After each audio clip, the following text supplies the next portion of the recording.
नमस्ते बच्चों, आज हम कक्षा 6 बाल राम कथा का पाठ 3 कर रहे हैं। 2 वरदान। अब ये 2 वरदान क्या है? 2 वरदान वह वरदान है जो कैकेयी दशरथ से लेती है, राजा दशरथ से लेती है। और 2 वरदान कौन कौन से थे? एक था भरत को राजगद्दी दिलाना और दूसरा था राम का वनवास, 14 वर्ष का वनवास। तो इस पाठ में हम इन 2 वरदानों के विषय में पढ़ेंगे जो लेंगी कौन? कैकेयी लेगी राजा दशरथ से। तो शुरू करते हैं। राजा दशरथ के मन में अब एक ही इच्छा थी। वह क्या थी?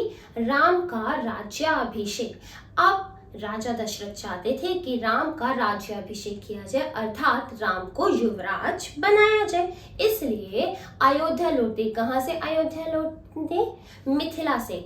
राम और उनके भाइयों का विवाह हो जाता है, तो वो विवाह करके वापस आ जाते हैं। तभी से जो राजा दशरथ थे वो राम को अयोध्या के राजकाज के कामों में शामिल करना शुरू कर देते हैं। और राम ये जिम्मेदारी बहुत अच्छे से निभा रहे थे। उनकी विनम्रता, विद्वता और पराक्रम का लोहा सभी मानते थे, कि सभी लोग जानते थे कि वो बहुत अच्छा कार्य कर रहे हैं। वे अच्छे विद्वान हैं, विनम्र है, और पराक्रम का तो सबने देख ही लिया था कि किस प्रकार उन्होंने राक्षसों का वध किया था।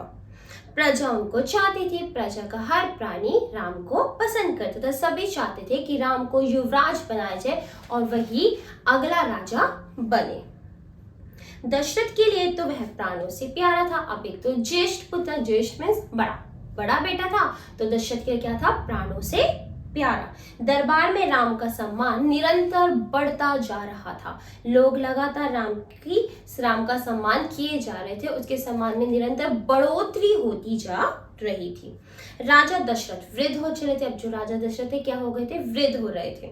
मुनि वशिष्ठ से विचार विमर्श के बाद एक दिन उन्होंने दरबार में कहा, मैंने लंबे समय तक राजकाज किया। एक दिन जो राजा दशरथ थे मुनि वशिष्ठ से बात करते हुए कहते हैं कि मैं बहुत टाइम से राजकाज कर रहा हूँ, जैसा बन पड़ा वैसा मैंने कर रहा था। अब मेरा अंग शिथिल हो गया है, अर्थात मैं वृद्ध होता जा रहा हूँ। वह कहते हैं मैं वृद्ध हो चला हूँ। मैं चाहता हूँ कि यह कार्यभार राम को सौंप दूं। अब राजा दशरथ क्या चाहते थे? कि राजकाज का सारा कार्यभार किस पे सौंप दे? राम पर, अर्थात राम को राजा बना दिया जाए। अगर आप सब सहमत हो तो राम को युवराज पद दे दिया जाए। वह सभा में सबसे कहते हैं और वशिष्ठ मुनि से कहते हैं कि अगर आप सब तैयार हो तो मैं राम को युवराज बनाना चाहता हूँ। अगर आपकी राय से भिन्न है तो मैं उस पर विचार करने को तैयार हूं। सभी ने तुमुल ध्वनि से राजा दशरथ के प्रस्ताव को स्वीकार किया। वहां जो भी लोग थे सभी ने एक साथ आवाज के साथ, तुमुल ध्वनि था कोलाहल के साथ, सबने एक साथ बोल के राजा के इस प्रस्ताव को स्वीकार कर लिया। कौन सा प्रस्ताव था? राम को युवराज पद प्रदान करना। राम की जय जयकार होने लगी। चारों तरफ राम की जय जयकार होने लगी, क्योंकि अब राजा राम का क्या होने वाला था? राज्याभिषेक होने वाला था। तो पूरी प्रजा में खुशियां फैल गई थी। दशरथ थोड़ी देर तक सुनते रहे, संतोष के साथ। उनको संतोष था कि पूरी प्रजा खुश है। उन्होंने कहा, शुभ काम में देरी नहीं होनी चाहिए। मेरी इच्छा है कि राम का राज्याभिषेक कल सुबह कर दिया। अब वे कहते हैं कि मेरी इच्छा है कि राम का राज्याभिषेक में ज्यादा देर ना करके कल सुबह ही हम राम का क्या कर दे? राज्याभिषेक। यह समाचार पलक झपकते पूरे नगर में फैल गया। पूरे के पूरे नगर में बात फैल गई कि कल राम का राज्याभिषेक है, और पूरी जनता बहुत खुश थी। हर जगह बस यही चर्चा थी। राज्याभिषेक की तैयारियां शुरू की। अब सबने तैयारी करनी शुरू कर दी। भरत और शत्रुघ्न उस समय अयोध्या में नहीं थे। उस समय भरत और शत्रुघ्न अयोध्या में नहीं थे, बल्कि वह अपने नाना कैकेयी राज के यहाँ गए थे। उस समय भरत और शत्रुघ्न अयोध्या में नहीं थे, अपने नाना के पास गए हुए थे।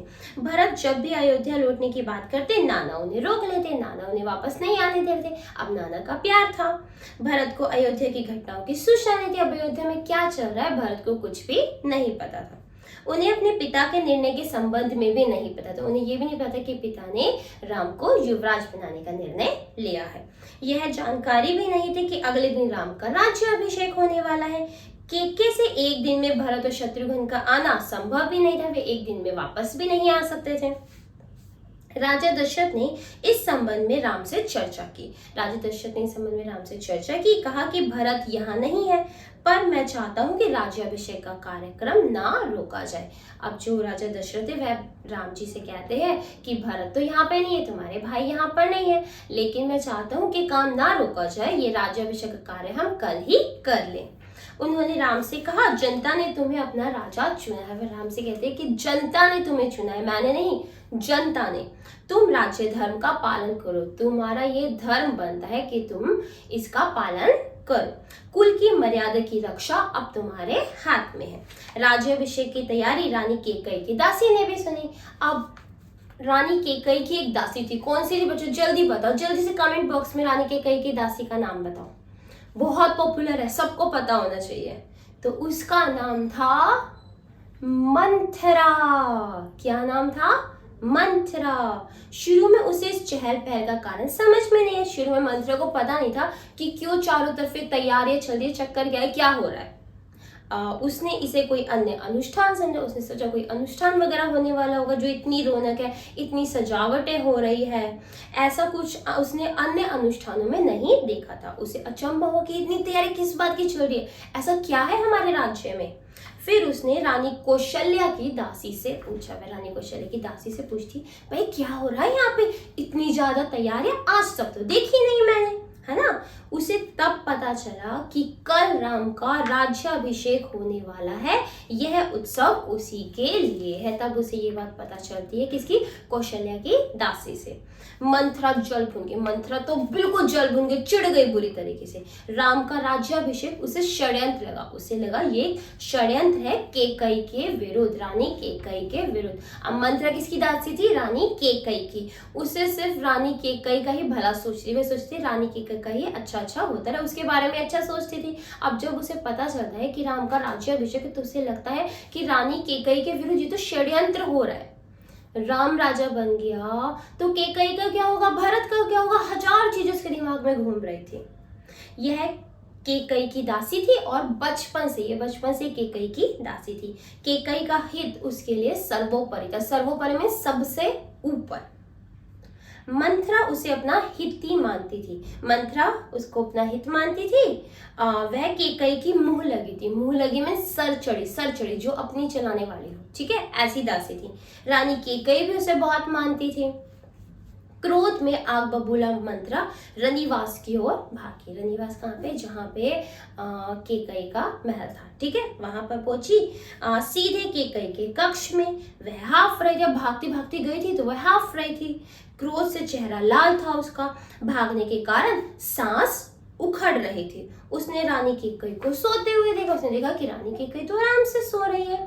किस तरह स्वयं को संभालते हुए मंथरा ने कहा, अरे मेरी मूर्ख रानी। अब वो केकई को उठा रही, कैसे उठा रही, अरे मेरी मूर्ख रानी उठ, तेरे ऊपर भयानक विपदा आने वाली। विपदा मीन्स मुश्किल, ठीक है, यह समय सोने का नहीं है, होश में आओ, विपत्ति का पहाड़ टूटा है, इससे पहले जाग जाओ। वह उसे शब्दों में समझाने की कोशिश करती है कि तुम कितनी मूर्ख हो, तुम सो रहे, इतनी बड़ी विपत्ति आई हुई है तुम्हारे ऊपर और तुम सोने में लगे, उठो, उसका सामना करो। रानी केकई नींद से चौंक कर रही है, क्या हुआ, ऐसी क्या विपत्ति आ गई। रानी केकई हैरान रह गई, बात क्या है। उसने पूछा, तुम इतनी घबराई क्यों हो, सब कुशल तो है। उसने पूछा, कैसा कुशल, मतलब कहती कैसा कुशल, कैसा मंगल, सब अमंगल होने वाला है, मतलब सब बुरा होने वाला है, मंगल में बुरा होने वाला है, तुम्हारे सुखों का अंत होने वाला है, तुम्हारे सुख खत्म होने वाले हैं। फिर वे कहती है, महाराज दशरथ ने कल राम का राज्याभिषेक करने का निर्णय लिया है। वह सूचना देती है कि महाराज दशरथ कल राम का राज्याभिषेक कर रहे हैं, अब राम युवराज होंगे। उसको लगा वो ये बताएगी तो केकई चिढ़ जाएगी, वो इस तरीके से अपनी बात बताती है। अब जब रानी केकई ये सुनती है तो वो कहती है, ये तो बहुत शुभ समाचार है। रानी केकई बहुत खुश हो गई। केकई ने प्रसन्नता से अपने गले का हार निकाला और मंथरा को उपहार में दे दिया, क्योंकि उसने इतनी बड़ी खुशखबरी रानी केकई को दी थी। वो बोलती है, मैं बहुत प्रसन्न हूँ, राम युवराज के पद के लिए हर तरह से योग्य है। अब फिर केकई को गुस्सा आता है, ये क्या कह रही है रानी। फिर वो कहती है, रानी तुम्हारी बुद्धि फिर गई है, बुद्धि फिरना मतलब बुद्धि खराब हो जाना, ठीक है। मती मारी गई है, सवाल राम की योग्यता का नहीं, राजा दशरथ के षड्यंत्र का है। अब वह रानी कैकेयी को भड़काने का कार्य करती। देखो रानी कैकेयी खुद बुरी नहीं थी, वह तो राम को अपना बेटा ही समझती थी, लेकिन जो मंथरा थी उसने रानी कैकेयी को भड़काने का कार्य किया था, जिसके कारण राम को 14 वर्ष का वनवास भोगना पड़ा। फिर वे कहती है राजा दशरथ के षड्यंत्र का, तुम्हारे अधिकार छीनने का। वे कहते हैं ये राजा दशरथ का षड्यंत्र है, वह तुम्हारा अधिकार छीनना चाहते हैं। मंत्रा ने हार दूर फेंक देगा, जो हार कैकेयी ने दिया था ना मंत्रा खुशी में, वो उसने दूर फेंक दिया। यह षड्यंत्र नहीं तो और क्या है। फिर वे कहती है कल सुबह राज्याभिषेक है, भरत को जानबूझकर ननिहाल भेजे। ननिहाल मीन्स नाना के घर, ठीक है। समारोह के लिए बुलाया तक नहीं। वे कहती है कि भरत को तो जानबूझ के भेजा है राजा दशरथ ने और उसे बुलाया भी नहीं है, अर्थात भरत को कोई भी सूचना नहीं दी गई है। कैकेयी का स्वर उग्र हो गया, उन्होंने मंत्रा को डांटते हुए, कैकेयी वे बेटा मानती है ना राम को, तो उसे गुस्सा है। कहती है राम के प्रति मेरा अगाध प्रेम है, अगाध मीन्स बहुत सारा, बहुत ज्यादा, ठीक है। वह मुझे माँ के समान मानता है, तुझे इसमें षड्यंत्र दिखाई देता है? इसमें षड्यंत्र नहीं है, राम के बाद भरत ही राजा बनेंगे। अब कैकेयी सरल हृदय की, वे कहती इसमें किस पे षड्यंत्र है, अभी राम राजा बने, राम के बाद तो भरत ही बनेंगे। राज सर्वदा ज्येष्ठ पुत्र को ही मिलता है। रानी कैकेयी जानती थी कि ज्येष्ठ पुत्र कौन है, राम, तो राजा कौन बनेंगे, राम। मंत्रा पर इस फटकार का कोई प्रभाव नहीं पड़ा, मंत्रा तो भड़काने के लिए ही आई थी, उसके लिए यह दशरथ का षड्यंत्र था। वह रानी कैकेयी के पलंग पर बैठ गया, आराम से बैठ गया, अब वो उसे समझाएगी। उनके बहुत निकट कैकेयी के चेहरे की ओर देखते हुए उसने कहा, तुम बहुत भोली हो, नादान हो, तुम्हें आसन संकट नहीं दिखता, मतलब आने वाला संकट नहीं दिखता, दुख की जगह प्रसन्नता होती है, इस बुद्धि को किसी को भी तरस आएगा। बुद्धि, तुम्हारी बुद्धि तो ऐसी है कि जिसपे किसी को भी तरस आ जाएगा। समझो रानी, राम राजा बने तो कौशल्या की तुम दासी बन जाओगी। वैसे भड़काती हुई कहती है अगर राम राजा बन गए तो तुम क्या बनोगी, कौशल्या की दासी। कौशल्या कौन थी, राम जी की माता, ठीक है। इस तरीके से भड़काती। फिर वे कहती है भरत राम के दास हो जाएंगे, वह राजा नहीं बनेंगे, राम के बाद अगला राजा राम का पुत्र होगा। अनर्थ को अर्थ समझने की मूर्खता मत करो रानी। वह इस तरीके से अपनी बात समझाने की कोशिश कर रही है। राम को राज मिला तो वह भरत को देश निकाला देंगे। अब वह ढंग से भड़काने की कोशिश करती कि अगर राम राजा बन गया, पहले तो तुम कौशल्या की दासी बनेगी, अर्थात राम की माता की दासी बन जाओगी, और भरत को वो लोग देश से निकाल देंगे। भाई नॉर्मल सी बात है, क्यों निकालेंगे, वो उसे भड़काने का काम ही तो कर रही है ना बच्चों, तो वो भड़काते इस तरीके से। वह भरत को दंड देंगे, इस तिरस्कार से भरत की रक्षा करो रानी, कोई ऐसा उपाय करो कि राजगद्दी भरत को मिले और राम को जंगल भेज दिया जाए। ये सारी किसकी प्लानिंग थी, मंथरा की, ठीक है। वह इस तरीके से भड़काती है। अब कोई किसी को ऐसे भड़काएगा तो ऑफ कोर्स थोड़ा बहुत तो दिमाग में आएगा ना। अब कैकेयी को भी कुछ कुछ असर होने लग जाता है। फिर वह कहती है और उसका सर चकरा गया, कैकेयी पर मंथरा की बातों का असर होने लगा और उसका सर चकरा गया, चक्रामत घूम गया। वह पलंग से उठी तो पांव सीधे नहीं पड़े, वो बिल्कुल लड़खड़ा गई, घबरा गई कि ये क्या कह रही है मंथरा, अगर ऐसा होगा तो मेरे पुत्र भरत का क्या होगा, मेरा क्या होगा। आंखों में आंसू थे, वे आंखों में आंसू भर के बैठ गई, मन भारी हो गया, प्रसन्नता की जगह अव्यक्त क्रोध ने लगी। अब उसे गुस्सा आ गया, गुस्सा आ रहा था कि क्या ये सच में हो जाएगा, क्या मैं दासी बन जाऊंगी और मेरे पुत्र को दंड दिया जाएगा, देश से निकाल देंगे, ये क्या होने वाला है। अब वो घबरा गई। मंथरा के तर्कों में उन्हें सच्चाई देखने का उसे लगा ये सच कह रही है, तो वे कहती है तुम ही बताओ मैं क्या करूं। कैकेयी ने आंसू पोंछते हुए मंथरा से कहा। मंथरा पलंग से उठी, कैकेयी के पास जाकर खड़ी हो गई। मंथरा पलंग से उठी, कैकेयी के पास जाकर खड़ी हो, सहारा देती है। उसने कहा याद करो रानी, महाराज दशरथ ने तुम्हें 2 वरदान दिए थे। कितने वरदान दिए थे, 2 वरदान दिए थे महाराज दशरथ ने। दशरथ से अपना वचन पूरा करने को कहो, एक से भरत के लिए राजगद्दी मांग लो और दूसरे से राम को 14 वर्ष का वनवास। वे कहती है दशरथ से अपने दोनों वरदान मांग लो, एक मांग लो भरत के लिए राजगद्दी और दूसरा राम के लिए वनवास। कैकेयी का चेहरा तमतमाया हुआ था, गुस्से में था। उन्हें मंत्रा की बात बिल्कुल ठीक लगी। उनके मन में एक प्रश्न अब भी था, यह बात दशरथ से कैसे कहे, उन्हें रनिवास बुलवाए या प्रतीक्षा करे। मंत्रा ने केकई के मन की बात भाप ली। मंत्रा समझ गई कि केकई क्या सोचे। फिर वह कहती है, तुम मैले कपड़े पहन कर कोप भवन में चली जाओ। कोप भवन जहाँ कोई नहीं होता, अंधेरा कमरा, जहाँ पे गुस्से में या दुख में जाकर बैठते उस वाले भवन में, ठीक है, वहां जाके चली जाओ। महाराज दशरथ आए तो उनकी ओर मत देखना। अब ये सब कौन सिखा रहा है? मंत्रा। केकई भोली है, उसे नहीं पता क्या करना है। अब मंत्रा समझा रही कि तुम गंदे कपड़े पहनो, फटे पुराने कोप भवन में जाके बैठ जाओ, गुस्सा हो जाओ, जब राजा आए तो उनकी बात मत सुनना, गुस्सा दिखाना, तो वही सब बात मत करो। तुम इनकी प्रिय रानी हो, तुम्हारा दुख वह देख नहीं सकेंगे। बस उसी समय तुम उन्हें पिछली बात याद दिलाना और दोनों वचन मांग लेना। वह कहती है, मैं ऐसा ही करूंगी, महाराज का षड्यंत्र सफल नहीं होने दूंगी। अब केकई कहती है कि मैं जैसा तुमने कहा है मंत्रा, मैं वैसा ही करूंगी और षड्यंत्र को सफल नहीं होने दूंगी। मंत्रा का लक्ष्य पूरा हो गया। मंत्रा जो चाहती थी वो हो गया। चलते चलते उसने रानी केकई से कहा, राम के लिए 14 वर्ष से कम वनवास मत मांगना। अब ये वनवास कौन कह रहा है मांगने के लिए? मंत्रा ने कहा कि राम के लिए कितने वर्ष का वनवास मांगना है? 14 वर्ष का। भरत इतने समय में राजकाज संभाल लेंगे, अर्थात राजकाज के लिए वो रेडी हो जाएंगे। जब तक राम लौटेंगे लोग उन्हें भूल चुके होंगे। अब जल्दी करो रानी, समय बहुत कम है। कहते जल्दी करो क्योंकि कल तो राम का राज्याभिषेक हो ही जाएगा, तो जल्दी से तुम पहुंचो कोप भवन में। रानी केकई कोप भवन चली गई। मंत्रा रनिवास से निकल आई। दिन भर की गहमा गहमी के बाद महाराज दशरथ को रानियों की याद आई। जब महाराज पूरा दिन काम वाम चलता रहा, फिर जब उन्हें याद आई तब वह चल पड़ते हैं। तुरंत रनिवास की ओर चल पड़े। उन्हें शुभ समाचार देने सबसे पहले वह केकई के कक्ष की ओर मुड़े, क्योंकि केकई उनकी सबसे प्यारी रानी थी। केकई वहां नहीं थी। प्रतिहारी से पूछा, पता चला कि वह तो कोप भवन में। अब कोप भवन तो राजा दशरथ समझ गए कि चिंता का कारण क्या हो गया। राजा दशरथ को चिंता हुई, केकई कोप भवन में, परंतु क्यों?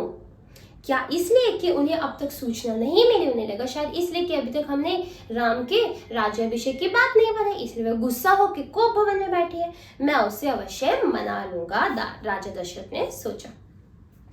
दशरथ कोप भवन का दृश्य देखकर हैरान रह गए। जब कोप भवन पहुंचे देखते ये क्या यहाँ का माहौल है, उन्हें कुछ समझ में नहीं आया। केकई जमीन पर लेटी हुई थी, बाल बिखरे हुए, गहने कक्ष में चारों तरफ बिखरे हुए थे, कपड़े मैले थे। फिर वे कहते हैं, तुम्हें क्या हुआ है? क्या हुआ है तुम्हें? मुझे बताओ, अस्वस्थ हो? वे रानी से पूछते हैं। राजवैद्य को बुलाऊं? दशरथ ने कई सवाल पूछे, कोई उत्तर नहीं मिला। केकई बस रोती रही। जैसा मंत्रा ने कहा था वह तो वैसा ही कर रही थी। तुम मेरी सबसे प्रिय रानी हो, वे कहते हैं, मैं तुम्हें प्रसन्न देखना चाहता हूँ। प्रसन्न मीन्स खुश देखना चाहता हूँ। तुम्हारी खुशी के लिए मैं कुछ भी कर सकता हूँ, कुछ भी, धरती आसमान एक कर सकता हूँ। कहते हैं मैं धरती और आसमान को भी तुम्हारे लिए एक कर सकता हूँ। दशरथ ने केकई को मनाने का बहुत प्रयास किया, उत्तर उन्हें फिर भी नहीं मिला। केकई ने कोई उत्तर नहीं दिया।